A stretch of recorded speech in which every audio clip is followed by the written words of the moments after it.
Thanks for tuning in. This is the first video on my new camera, so I don't know if I have the settings dialed in or not. I guess I'll know once I start getting the complaints. This news article is by the economiccollapse.com. I'm not certain of the author, who I normally like to give the credit for, but the title of this is "These Days Young Men in America Are Working Less and Playing a Lot of Video Games." Let me read that again. I got a little tongue-tied.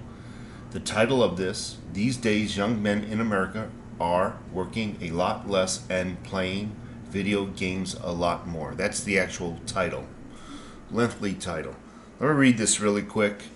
Maybe we could talk a little about it. If you could stay home and play video games all day, would you do it? According to a brand new report that was released by the National Bureau of Economic Research on Monday, American men from the ages of 21 to 30 are working a lot less these days. 21 to 30, man. You know how hard a lot of us were working when we were 21 to 30 and still are working hard?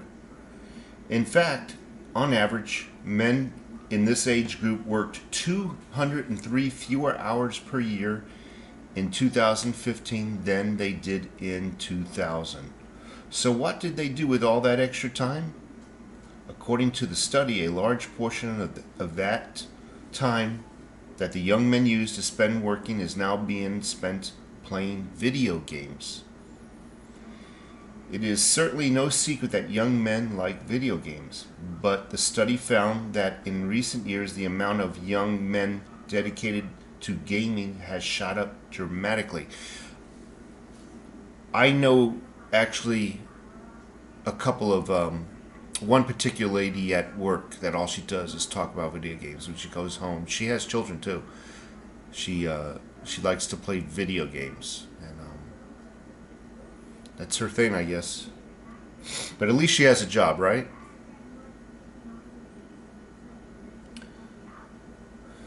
Those are some staggering numbers. Let me see. Comparing data to the American Time Use Survey, ATUS, for recent years, 2012 through 2015, to 8 years prior, 2004, 2007, we see that a drop in the market hours for young men was mirrored by a roughly equivalent increase in leisure hours and increased time spent in gaming and computer leisure for younger men. 99 hours per year comprises 3/4 of that increase in leisure. Younger men increased their recreational computer use and video gaming by nearly 50%. Over this short period, non-employed young men now average 520 hours a year in recreational computer time. 60% of that time is spent 520 hours a year in recreational computer time. 60% of that time is spent playing video games. This exceeds their time spent on home production or non-computer related socializing with friends.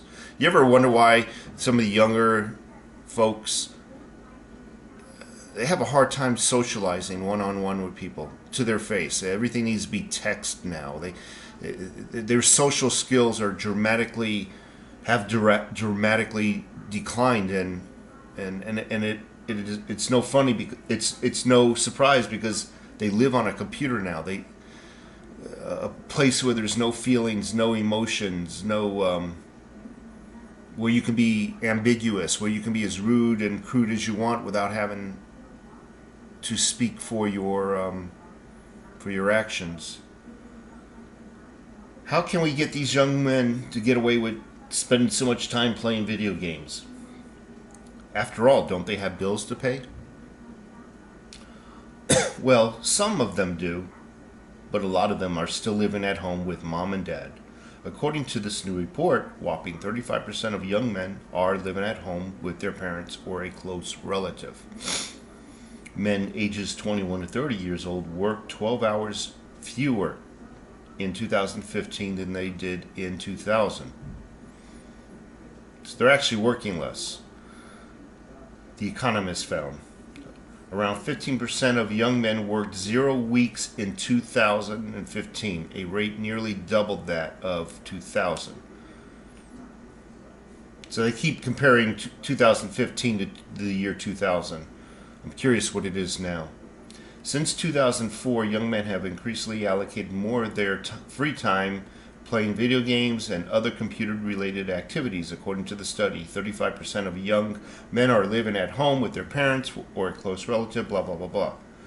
This phenomenon is known as extended adolescence and is becoming a major societal problem.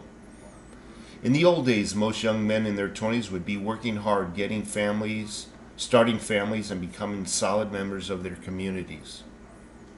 But now, these days, way too many young men are living in the basement with mom and dad and spending endless hours playing video games. So what is going on? So what is going to happen when older generations of Americans start dying off and these guys are forced to become the leaders of tomorrow?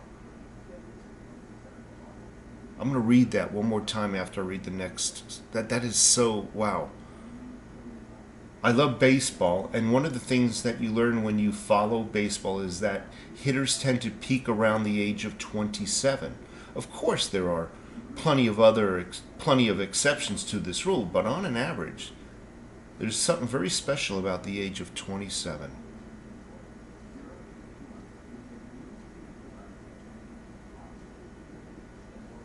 I'm going to stop and read that one sentence again, and I'll just finish this video and talk about that. So what is going to happen when the older generations die? And these guys are forced to become the leaders of tomorrow.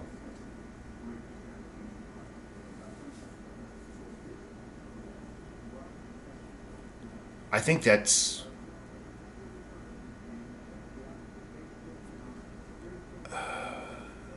I can't even put that into words. I mean,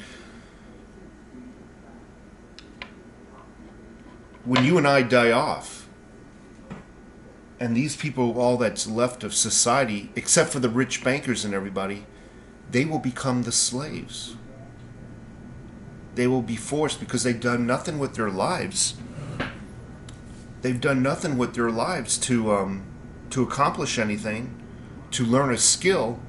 They'll be forced to locate a slave master and become their slave, whether that's freeloading off the government, you and me, or just dying off. What happens when their parents, who they're living with, what happens to their parent? I mean, what happens to them if their parents just died? You're not going to have a basement to play video games in. Anyway, some food for thought. Anyway, take care. It's been a long day so far. Take care.